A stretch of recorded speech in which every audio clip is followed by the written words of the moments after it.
This is hopefully a way of opening to our richer inner self that is really the basis of who we are. The question of what is ours and what is not was discussed a long time ago by a Greek philosopher called Epictetus.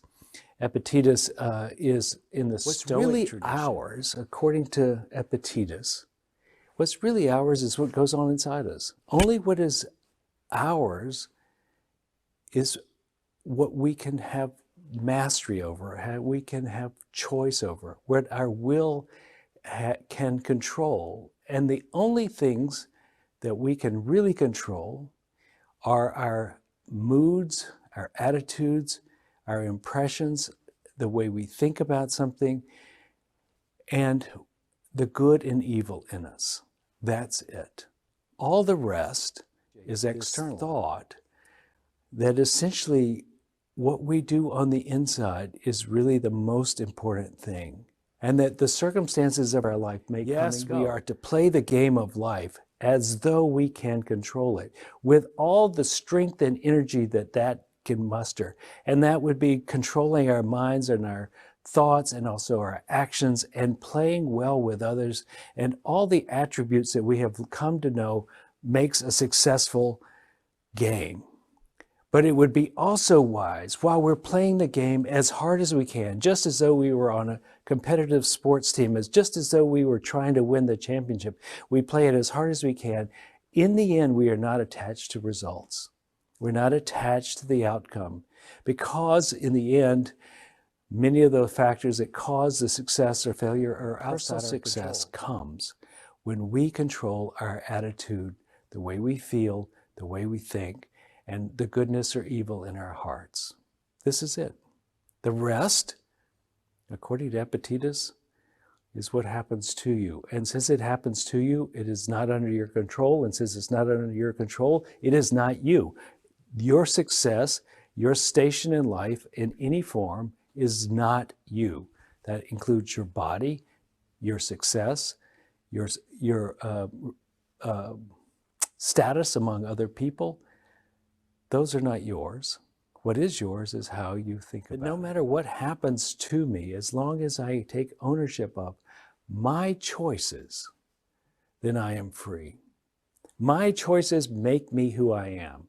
Whether they be choices for weakness or for strength, they make me who I am. I am those choices. I am the decisions I make on the inside. Freedom in being able to know your decisions, your internal decisions, are what set you free.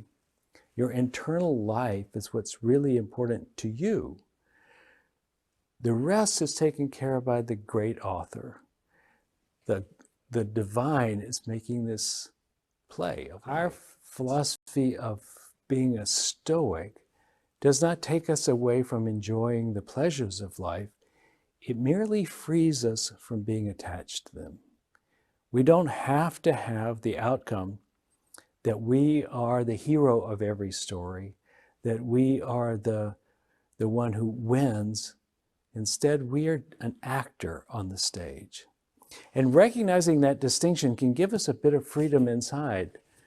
I think the Serenity Prayer, when you listen to it, is essentially saying the same thing. Help me to change the things I can change, which according to Epictetus are the things inside. Help me to accept the things I can't change, which would be everything else. And help me to know the difference between the two. This is wisdom.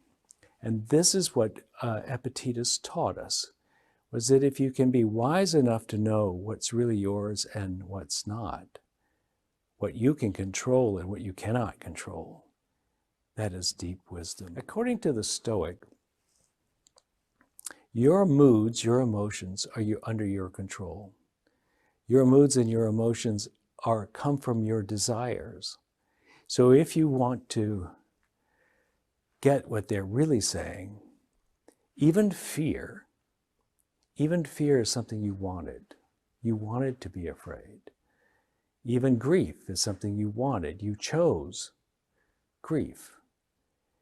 And this is a challenge, I know, to many of us who have been essentially trying to find our emotions and to express them. This takes it one step further. It says, you're not finding your emotions, you're deciding which ones you'll have. You're not the recipient of remote emotions, you're the creator of them. If we get this philosophy down into our being, then you can face death without fear, because you have learned how to choose your emotion, to choose the way you perceive something. You could face loss of income without fear, knowing that you will play the game as well as you can, but you cannot be damaged by your outer circumstances because you are not. Are we being honest to ourselves? Are we making our choices according to our goodness or according to expediency? We choose where we stand in life. We choose our attitude and our actions. Let this be the time in which we clarify those to the point where we can act with such integrity that it is a beautiful life. Our inner life, is a beautiful life.